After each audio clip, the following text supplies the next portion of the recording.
The Bitcoin Group, the American original.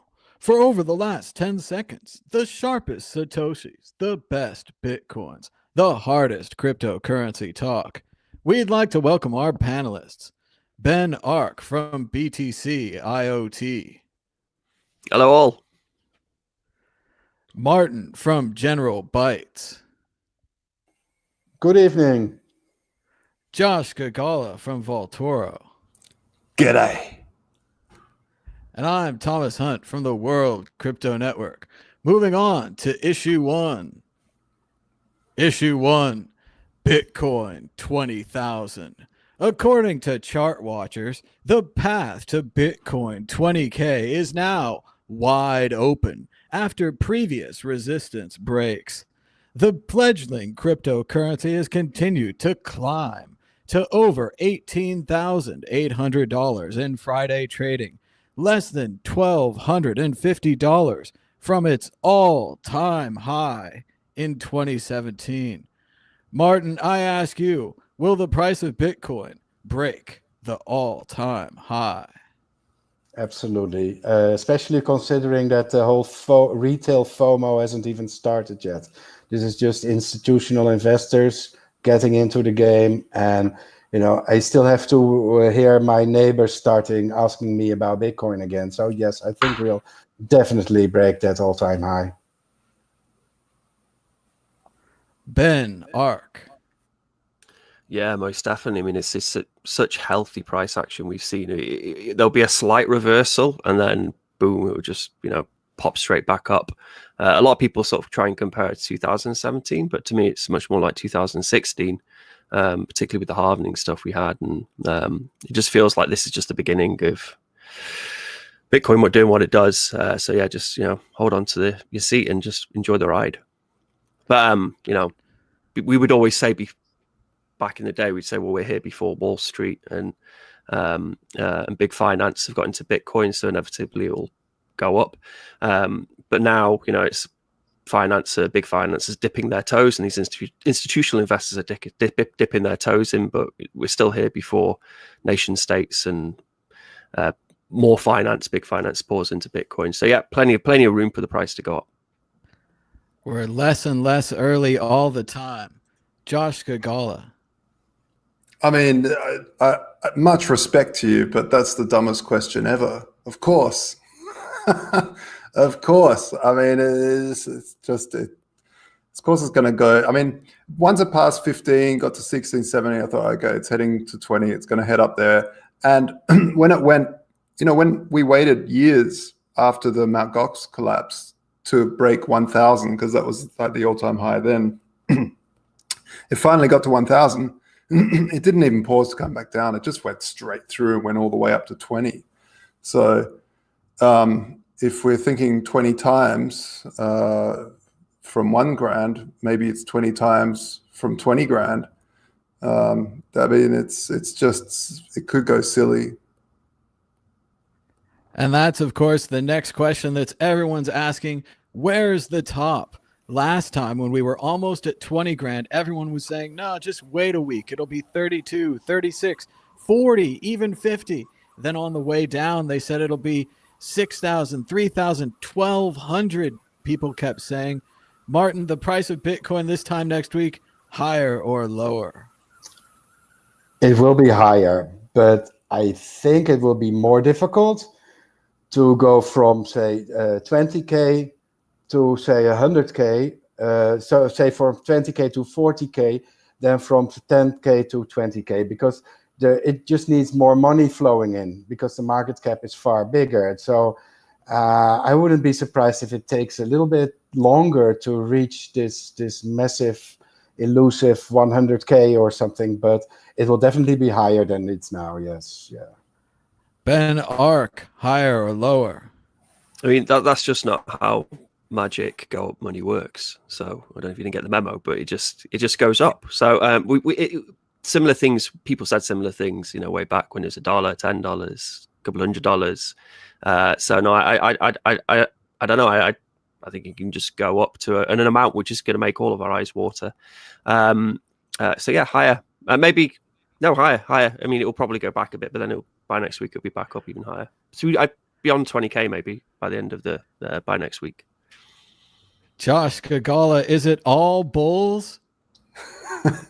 It's all bulls. Yeah, I mean, you never really know. You know, this is why you have prediction markets to try and determine a true price in the future, rather than just me. But I would expect that there'd be a little bit of a touch on 20, and maybe it will come back a bit, retrace, use some of those technical analysis terms a little bit. But yeah, Martin's like what Martin said, and that it gets harder and harder.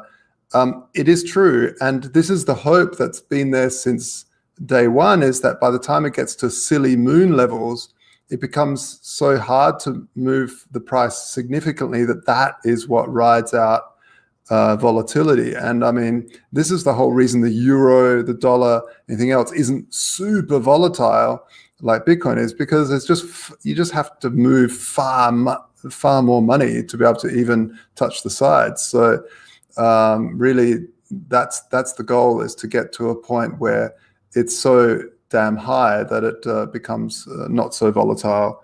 And I hope that we can get more adoption of the Lightning Network before that happens, because otherwise people just won't be able to open channels at that stage, because they just won't have enough money to open a channel. When everyone says the price is going higher, it must go higher. And when everyone from your high school calls you and tells you about Bitcoin, it's time to sell. Wait a minute, those are the same things. Moving on to issue 2. BlackRock's chief investment officer says Bitcoin could replace gold to a large extent. It sounds just like what all the Bitcoiners have been saying for 10 years, but now it's being said by fancy finance guys. Are the fancy finance guys here to save Bitcoin? What could we ever do without them? Ben Ark. Yeah, no, of course it can. But I mean, we're still, you know, at the point of just finding gold lumps on the floor and then passing them between each other as a way of passing value between each other and storing some value in them. This is before the myriad of commodity uses for Bitcoin have really been explored. So yeah, it is. And it's so much easier to move gold and buy. So much easier to move Bitcoin and buy Bitcoin and get involved in Bitcoin than it is to buy gold, I suppose, unless you use a wonderful services like Josh's. But kind of stepping back to our previous question or topic on Bitcoin price, I think that partly why you have like such a strong price shift upwards is because you have all this built-up momentum, and we've known, people who've been involved in Bitcoin, how much technology is being built around Bitcoin, and how much it's undervalued. So to me, it just kind of feels like it's popping out to try and achieve closer to its true value, which is much higher than it is. And then partly why there's that pent-up momentum is because we are starting to just explore all the other things, all the amazing things you can do with Bitcoin and the Lightning Network. So there's some fantastic innovation, great innovation, which is happening on the Lightning Network and on Bitcoin. Continues to progress, technology continues to get better, and hopefully now we'll start to see more exploration of its commodity uses beyond storing value and transferring value, which are great uses, transferring value between each other, or exploring those use cases in a more nuanced and interesting ways. So yeah, absolutely, it's better than gold. So I have a very good gold bug friend who we used to go surfing, and I'd say buy Bitcoin. I think when it was at like 500 quid or something, or 600 quid, and he always refused. And then he was kicking himself when we had that last price run up to 20 grand or whatever. But he did tell me when we were close to the top to sell at a decent time. So, you know, but now he is interested in Bitcoin because Bitcoin is popping up on his trading platform, and he's starting to, as a gold bug, relate to Bitcoin and you know how in many ways it complements a lot of the ideas behind holding gold holds. So yeah, so more gold bugs are going to flood into Bitcoin. I imagine some Bitcoiners will flood into gold too, but yeah, it's far more useful and easier to use than gold. I think Ben's right that Bitcoin does have a secret inner value, but these people have no idea what that is. Josh Gagala, I hear that the new people to Bitcoin have just let us know that Bitcoin doesn't even need a payment system. What do you think about that? Yeah, exactly. This is the thing, is that gold is 3,000 years old. Bitcoin is 12 years old or whatever it is. It's very young. And it's like saying, we have now 4K televisions, we don't need cinemas anymore. Let's remove the pandemic, the situation. But it's like you want to be diversified in multiple hard assets. And Bitcoin is the hardest of assets because there's only 21 million mathematically secured.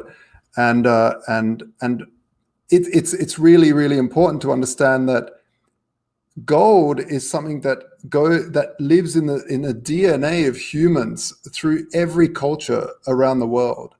And we as technocrats might think, wow, Bitcoin's the new gold. But it's foolish to think that the whole world is just going to shift off of gold, think that there's no value there, and move across to Bitcoin.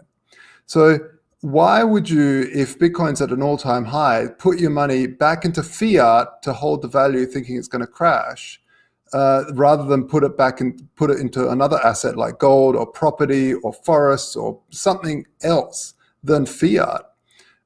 Gold is it works so beautifully together with Bitcoin that I've never understood this ridiculous quarrel between gold bugs and Bitcoin bugs. I feel like we are against a single enemy, and that is the printing of useless paper that has absolutely no value, is apart from what people believe the value is, and the network effect that you will believe that the deli down the road will take that euro because someone paid it to you only hours earlier. But to store that euro in a bank for years on end and expect that to hold value is so silly and so ludicrous that, and people are waking up to this. And people, especially people living in South America, are very, very quickly waking up to this. And corporations that are holding large amounts of money are now going, Bitcoin might be a store of value, and seeing other players. So they're jumping into Bitcoin, but I can guarantee you they're also holding gold. They're also holding property, holding hard assets that are out of the reach of banks that are fractionally reserved and legally fractionally reserved. And this is the sickness, this is the cancer in the financial system that we need to remove ourselves from, and not this ridiculous quarrel between gold and Bitcoin. It is a stupid, stupid argument, and anyone that goes on about it doesn't have a clue what they're talking about. Barry.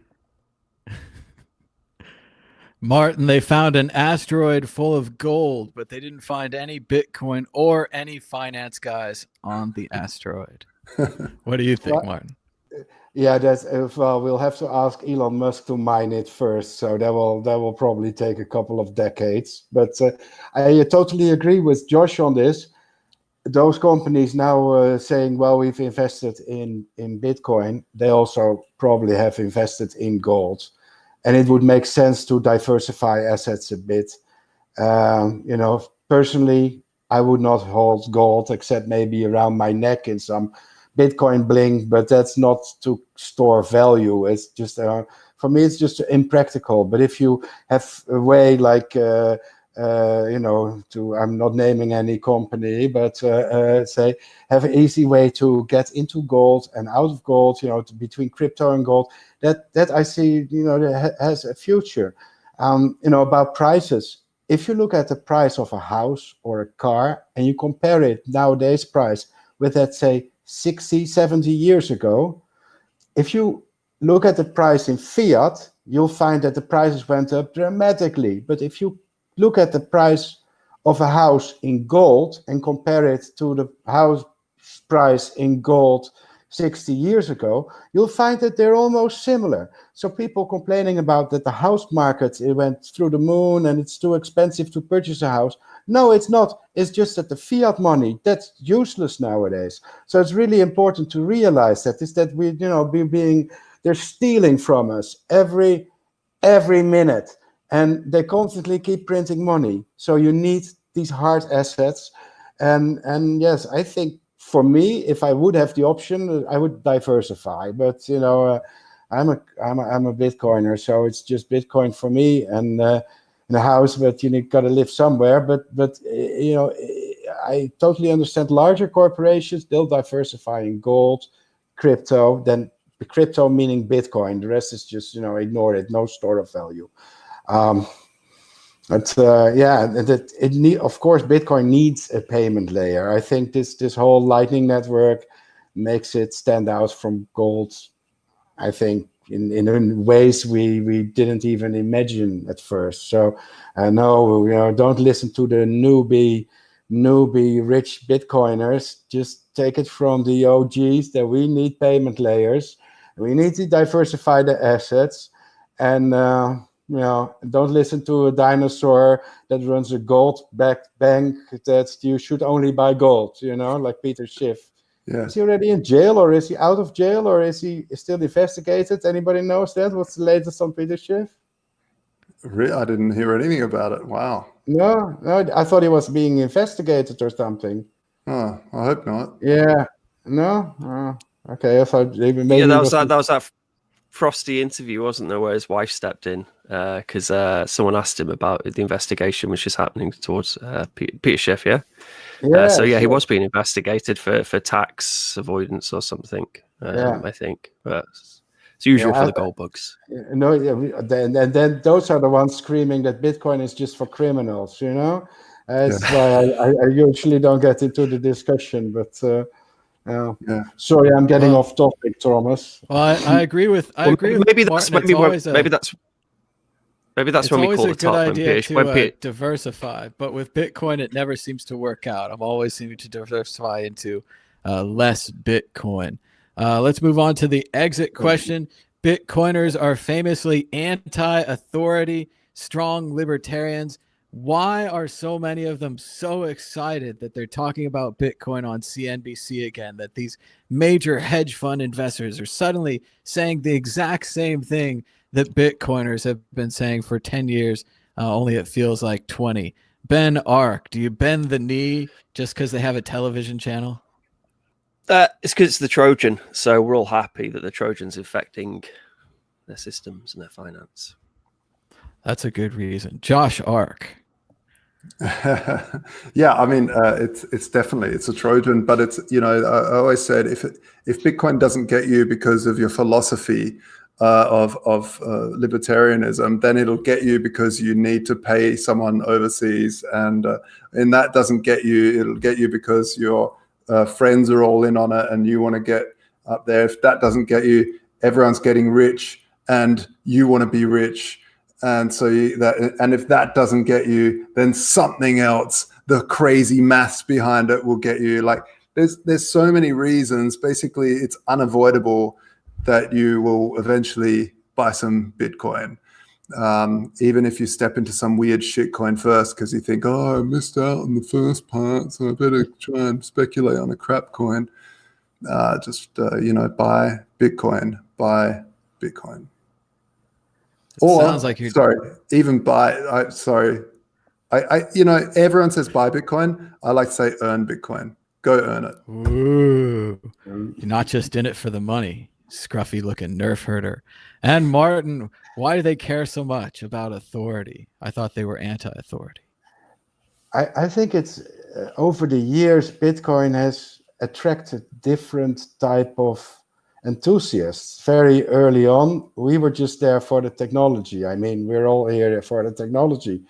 But then came the libertarians and the anti-government nutcases. Sorry, can't generalize, but then came the dark market traders that were just drug dealers. And then came the mom and pop, the retail investors. And now we see big institutions taking notice. So I think the more over the years Bitcoin has grown. But these different phases, it also attracted a different crowd to Bitcoin. So I think this is, and as long as it grows, everybody's happy. So this is why, you still see the Bitcoin OGs cheering when PayPal all of a sudden starts accepting and selling Bitcoin, while we, as far as I remember, we didn't like using PayPal. That's the reason we got into Bitcoin, So why all of a sudden are we excited? Well, PayPal excited, we're excited. Okay, good. But, it's like investment companies, I have to look them up, but apparently they're all on the stock exchange now, start taking notice, and they start investing in Bitcoin. I think most of the dealers by now are in jail because all the dark markets have been taken out, but they'll probably be cheering from jail. Oh, look, Peter Schiff finally mentioning Bitcoin again. So I don't know, it's just it's a growth phase. I think this is I don't know what's next really. Countries. Yeah, but we're already there partly, aren't we? We talked about it like last week, not 2 weeks ago, like Venezuela or Iran.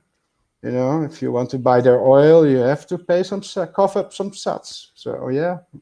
I'm just glad that we have so many pro-government and pro-authority cypherpunks with us. The kind of people that want more backdoors in software. That's what we're looking for in Bitcoin. Because remember, the enemy of my enemy is my friend. Unless, of course, the enemy of my enemy is my enemy. That just might be the case. Was it Art of War or something? I think it was in Dick Tracy.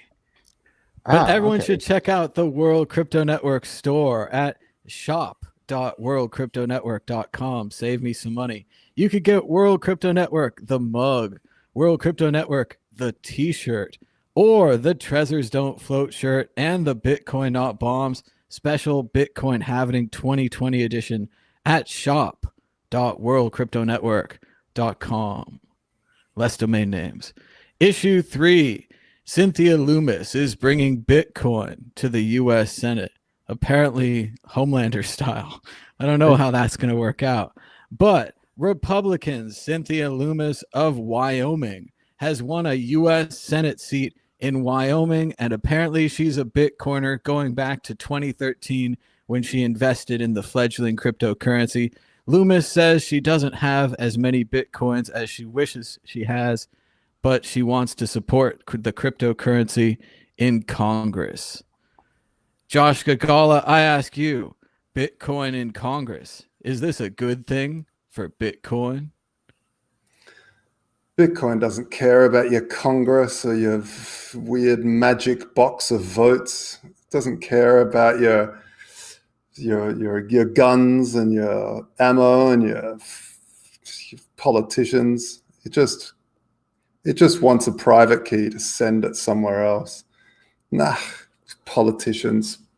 I mean, I'm glad that she got into Bitcoin and she likes it, and that's great. But I'm not a big fan of politicians. I think things can be done better than politicians. I mean, it's just politicians be politicians.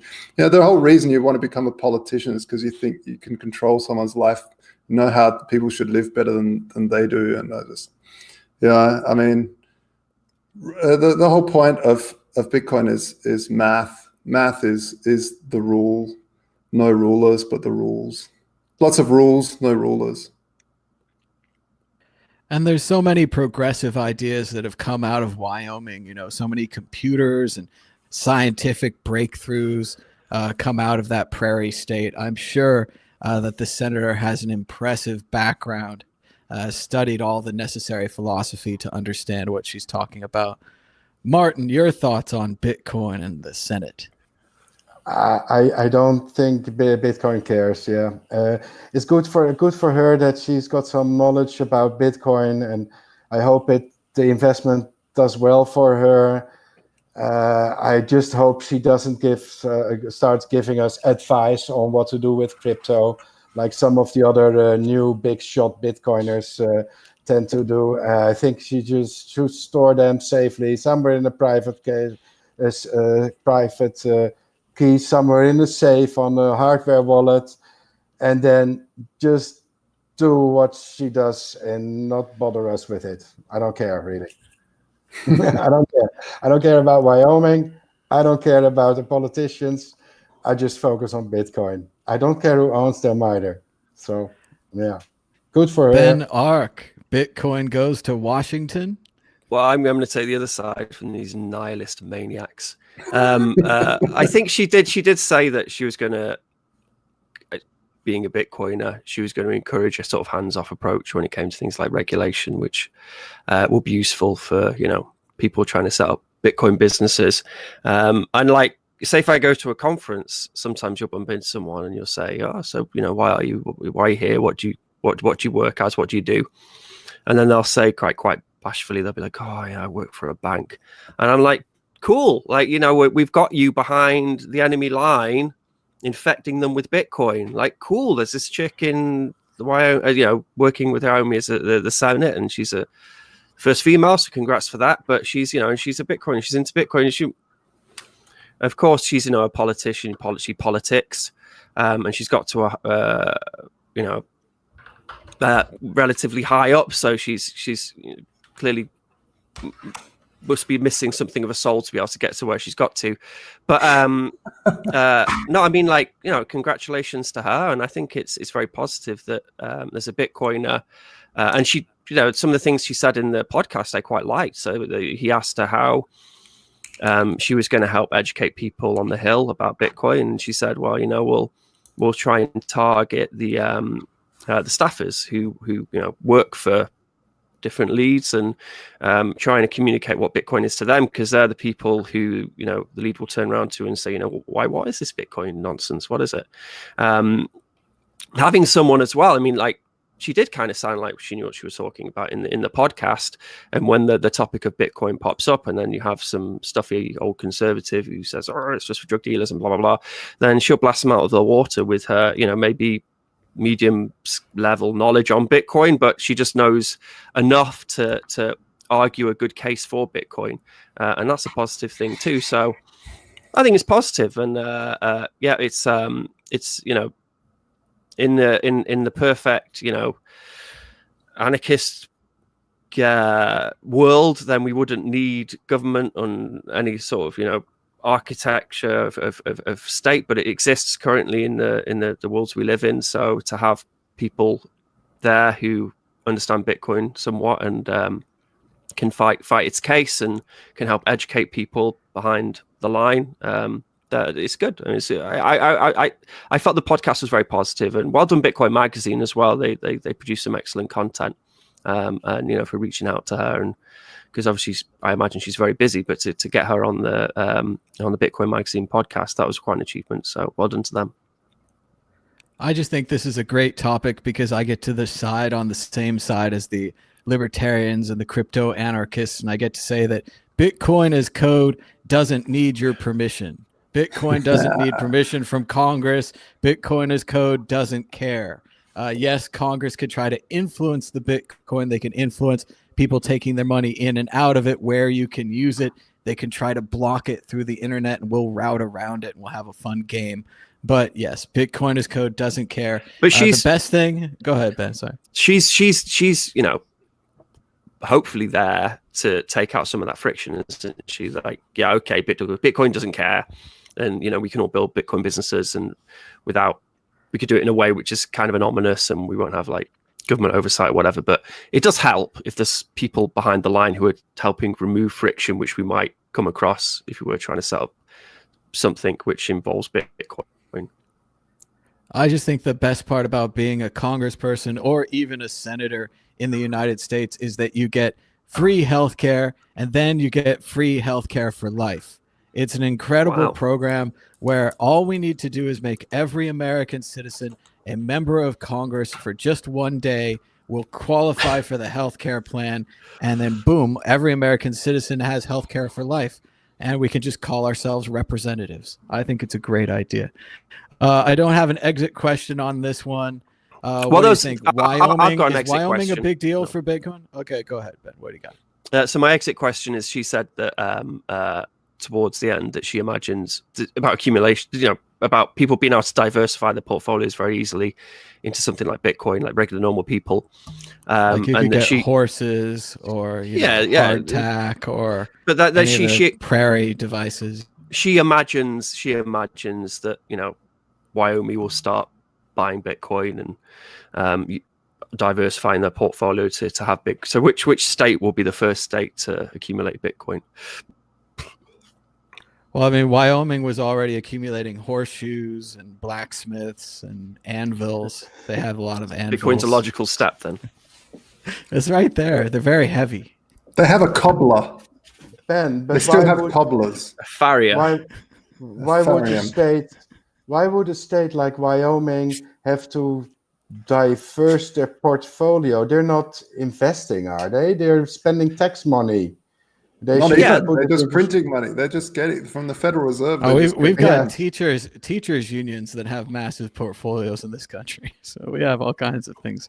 There's a great line in The Simpsons where they said, a town with money is a bit like a mule with a spinning wheel. He don't know how he got it, and he don't know what it's for.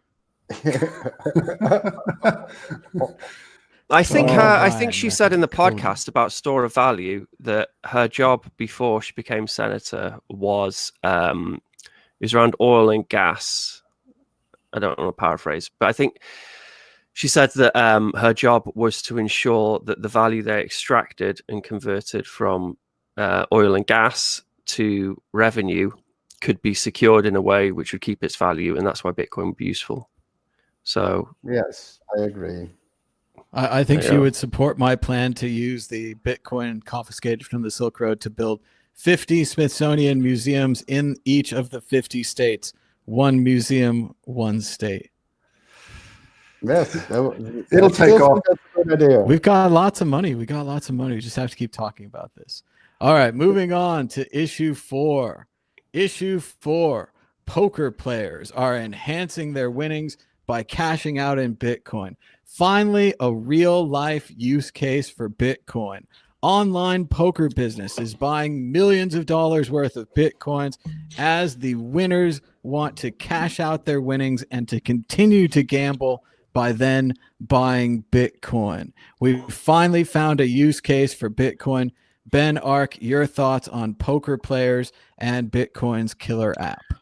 Well, I mean, I don't really like gambling just because I know if I engaged in it, then, you know, properly, then I would just become a ferocious gambler because, you know, I'm someone who kind of drifts towards vice, and I know I would have no control. And I think, and there was I think it's 43%.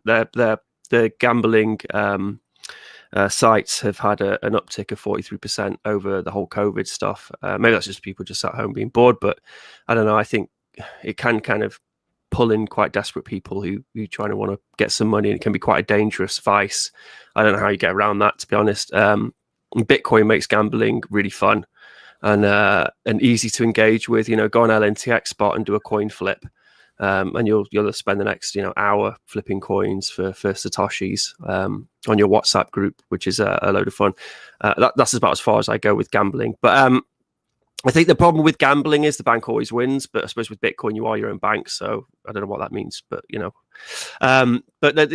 so the story is that the gambling sites, they give you the option to exit out into Bitcoin, and they've had more people exiting out into Bitcoin. 90% of their customers are exiting out into Bitcoin because Bitcoin's price is going up. Well, that's a good thing for the gamblers to, however they get there, however people get to Bitcoin. As I said before, my pal who's has his traditional trading application, suddenly the Bitcoin logo pops up there and you can buy Bitcoin. On that gambling website, suddenly the Bitcoin logo pops up and you can start engaging with Bitcoin. On PayPal, Bitcoin, it's all about impressions. There's just Bitcoin everywhere, and I think that's why we're having our crazy uptick in price. But yeah, however people get there, whatever, yeah, it's cool. But yeah, gambling does kind of scare me a little bit, but in that same regard, like, I understand that Bitcoin is very, very useful for gambling, and particularly like when you start playing around with like microtransactions on the Lightning Network.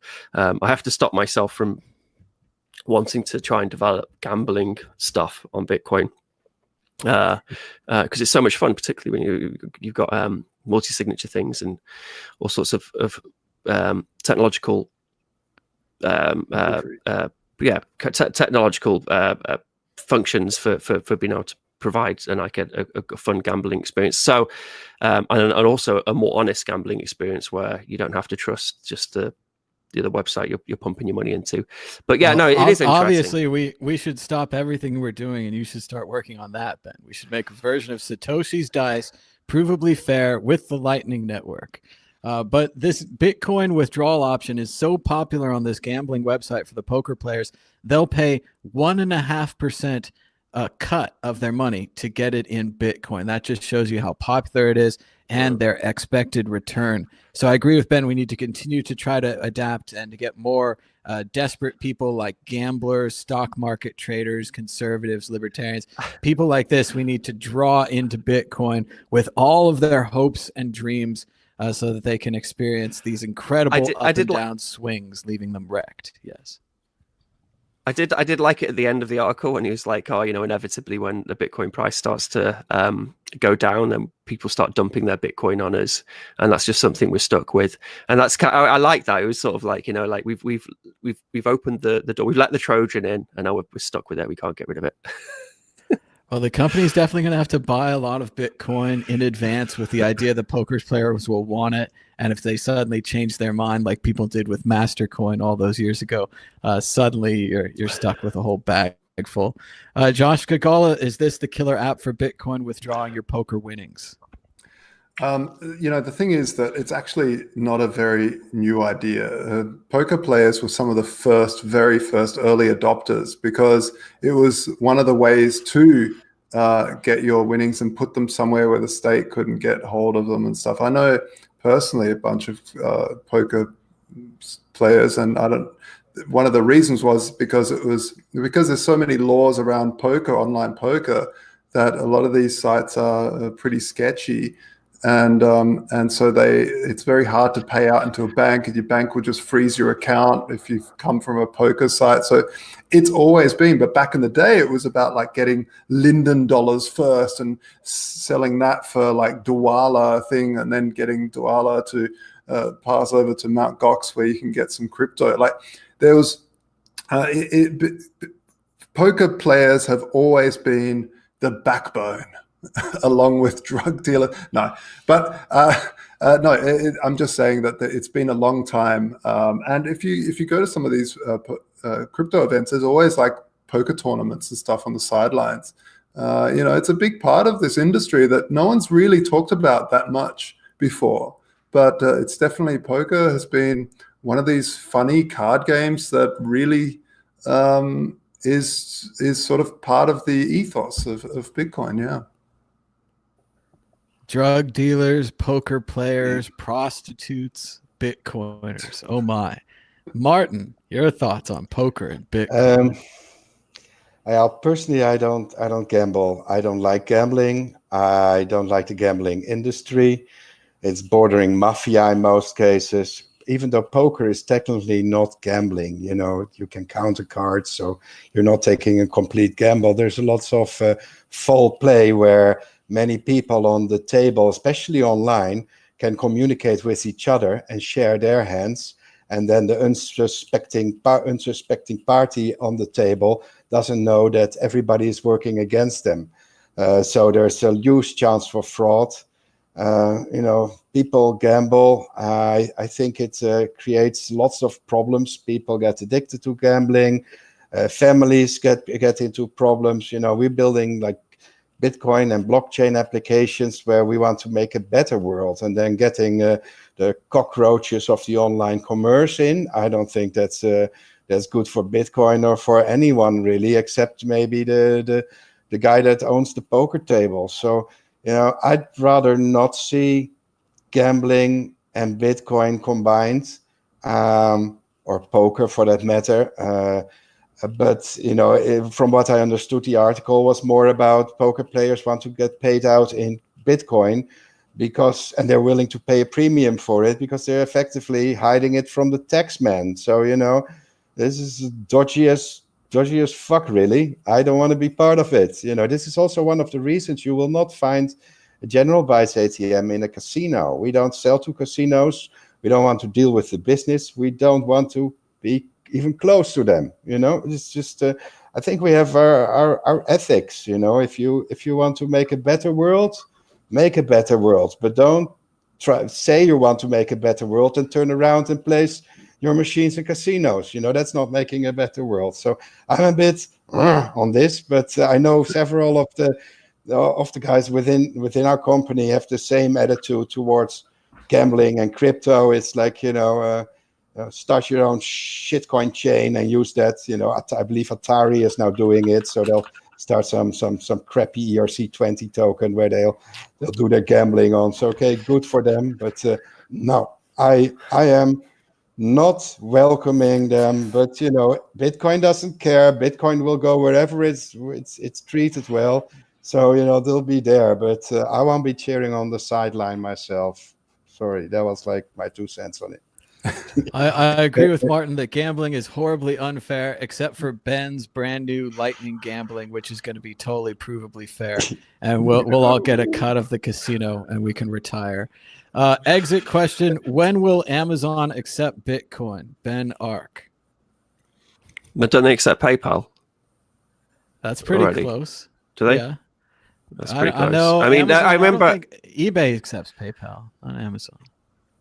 Didn't Amazon try and do some shitcoin? I think I remember. I think I might have even emailed They had them, an Amazon a very long time ago. Amazon coins, yeah. Actually, I was trying to shield Bitcoin.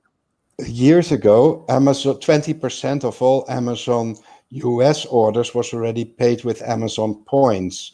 Just like many coffees in the US at Starbucks are paid for with Starbucks prepaid coffee credit.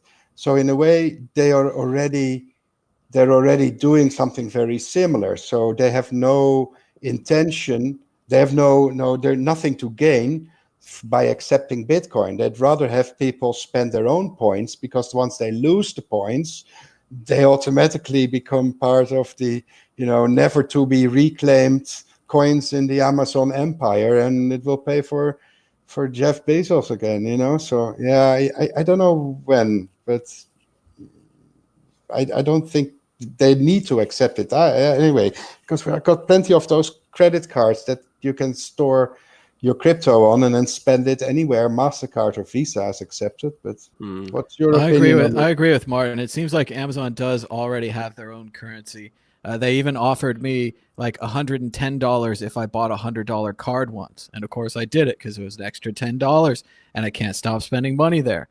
So they can do that anytime they want. Anytime they want to sell a gift card. What's that? They can do that. It might be, sorry, it might, what's that?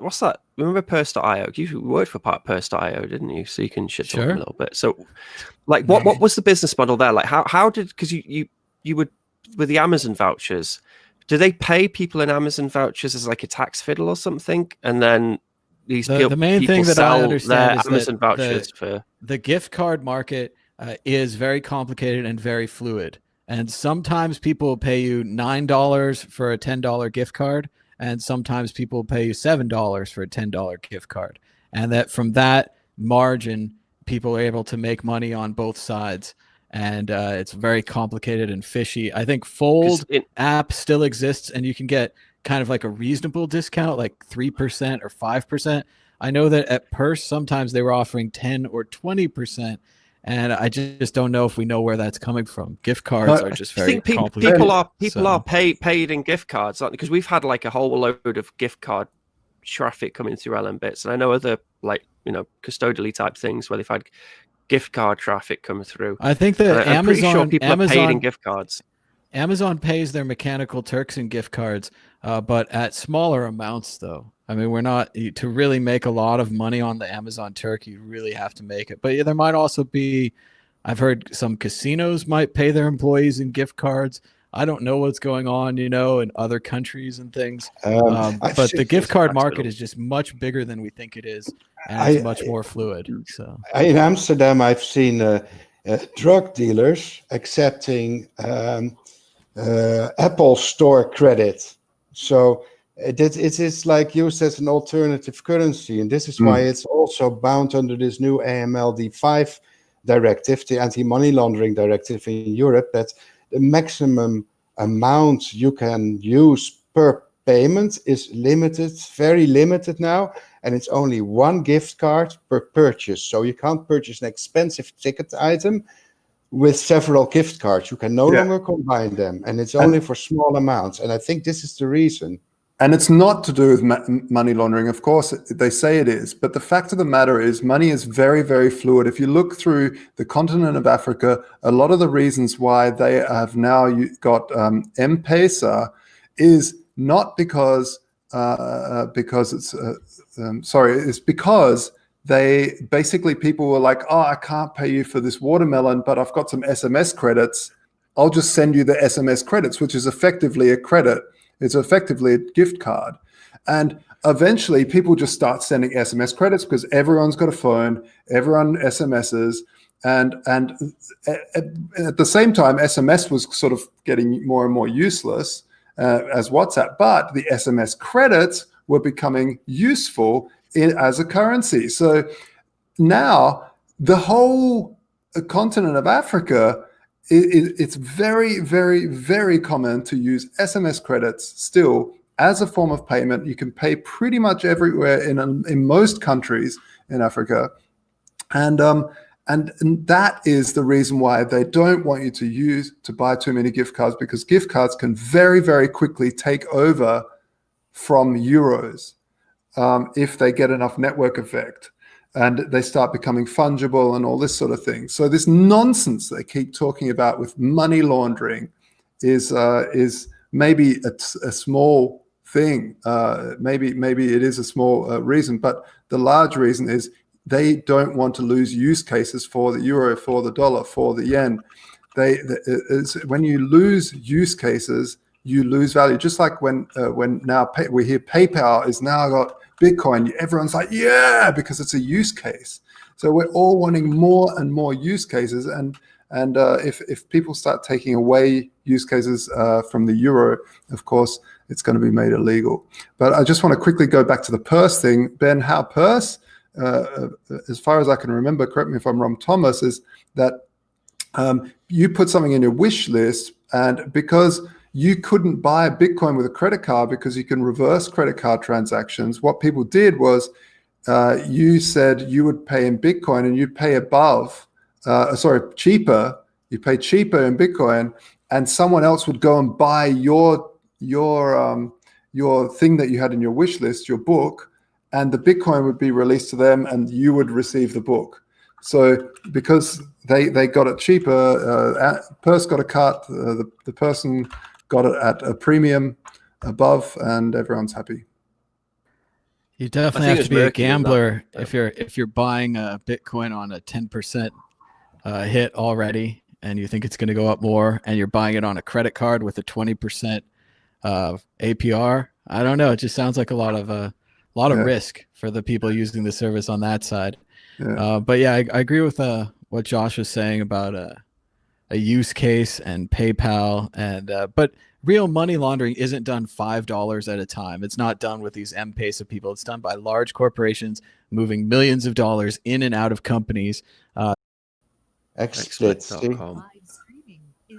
Am I back? It's like a short advertising break. Allegedly, we're reconnected, but I think we matched to go an hour or something. So Jitsi cuts us off. It's part of the new cruelty. But yeah, I was going to say that large corporations launder money through double Irish bookkeeping and all this kind of nonsense. They launder money through HSBC. HSBC does all the money laundering. Actual big banks do all the money laundering. ING as well, and ABN AMRO, they're all into that. That's, I think, is their core business, right? They take money. Yeah, absolutely.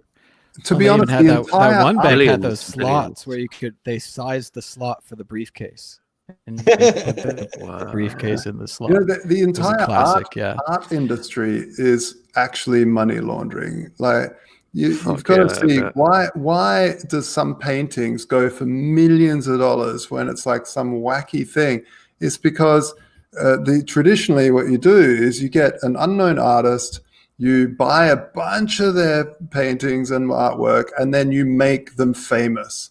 And all of a sudden you can sell their paintings. You just pour money into these people, and then you turn around and say, oh, I've just got a really expensive painting. So It sounds like you're describing the entire crypto art scene. No Yeah. spoilers now. No spoilers. Don't tell people before it happens. But we better move on to predictions or story of the week. We're almost heading to the end of the show. Ben, are you ready with a prediction or a story of the week? Go ahead. Is the end of the show? Not really. No. No, I've not really got anything apart from. I was Rusty Russell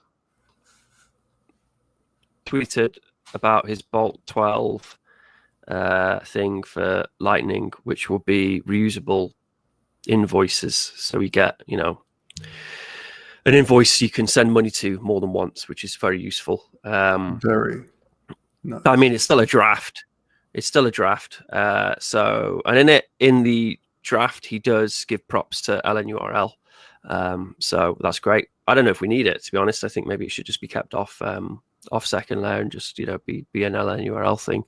But yeah, he and then by thinking about his tweets, I ended up going to some of the blockchain commons work on this thing called UR, which is Universal Reference, which is a way of encoding QR codes to make them kind of animated and things, so you can communicate like partially signed transactions, Bitcoin transactions, which are very big lumps of data and hard to communicate over a QR code. So you could use like an animated QR code instead. And it's pretty cool. And because one of the new features of a Bolt 12 invoice is that you can split it with a plus. So you could have like a couple of invoices, which is great for, it's great for me when I'm fiddling around with my little hardware devices and I'm trying to get a bloody QR code on one of these tiny little screens. Exactly. It makes that a little bit more useful. So yeah, I'm excited just by the progression which is happening. Also, I don't know if I can talk about it, but FiatJaff sent me, I think I can because it's like a public repo, but FiatJaff, I'd get it up, but I can't. Sent me a link to a repo he's working on, which was a Twitter, like a decentralized Twitter, called Nost, NOSTR. And it's like with all of his work, it kind of like, it's taken me a while to try and get my head around, but I was very excited about it, very excited about Bitcoiners thinking outside of the world of just Bitcoin and thinking there's all these other things we could turn into protocols and decentralize. Yeah, and obviously he's done some great work and he's working on LM-Bits and doing some great work in LM-Bits as well. So big props to FiatJaff and looking forward to seeing Noster progress. And then big props to Rusty Russell on his Bolt 12, seems to be getting traction. And hopefully we will have, well, I mean, we've got LNURL, but yeah, maybe we'll have these reusable invoices, and that could be a pretty cool thing to have on Lightning. Very useful. We could, print out a QR code and stick it on something as opposed to having to have a little screen to display the QR code. Again, when you see the price going up and you're like, wow, is Bitcoin really worth this much? And then you go and look at the work which people are putting into Bitcoin and the wider environment, and you think, yeah, hell yeah, it's heavily undervalued. Its value is $1 million a Bitcoin, but the rest of society just needs to reach it. That understanding. So yeah, excited about that. But yeah, that didn't really have a story of the week, so I sort of made that up. Josh Kagala, prediction or story of the week?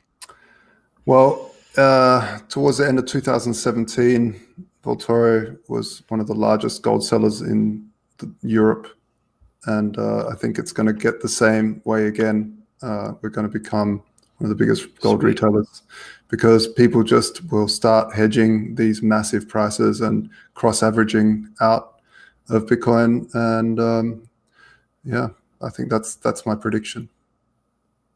Martin, prediction or story of the week?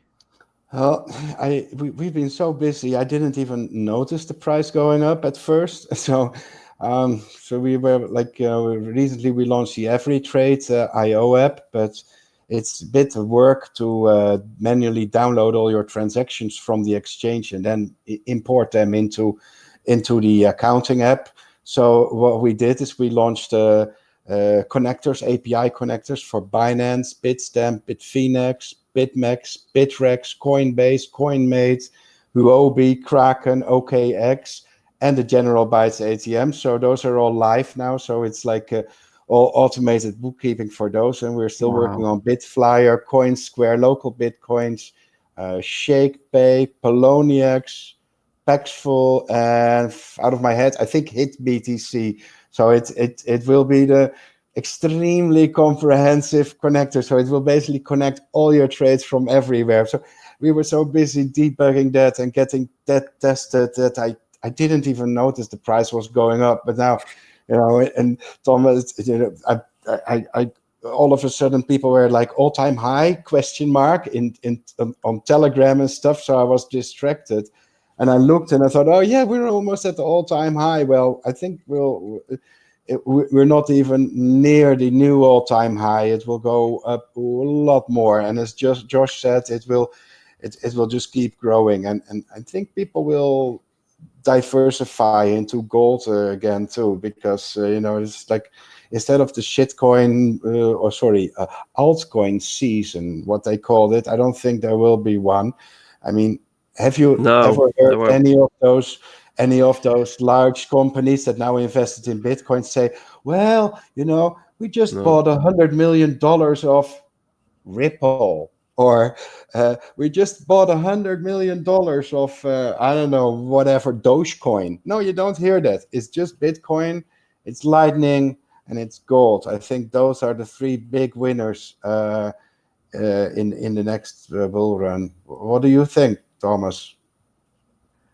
Well, we're having a coup here in the United States, so that's my story of the week. These two lawmakers from Michigan have just traveled from Michigan to meet with the President of the United States in the Oval Office, and he's going to make them an offer that they can't refuse. And they'll go home and maybe just figure out how to reject the will of their state and to choose their own president on their own. So exciting stuff here in the United States. We'll have to see. I don't see any of these banks or anything buying Ripple or Ethereum or anything but Bitcoin. So that's been pretty good. But I think we're heading towards the end of the show. Anything else you guys want to add before we end the show? I think we're reconnected on the Jitsi thing. It cut off after maybe exactly an hour. I'm not sure. So maybe there's some reason to it. But we're running out of time. Until next time. Yeah, and subscribe. Buy t-shirts at shop.worldcryptonetwork.com. And until next time, bye-bye. Bye-bye. Bye-bye. Bye-bye.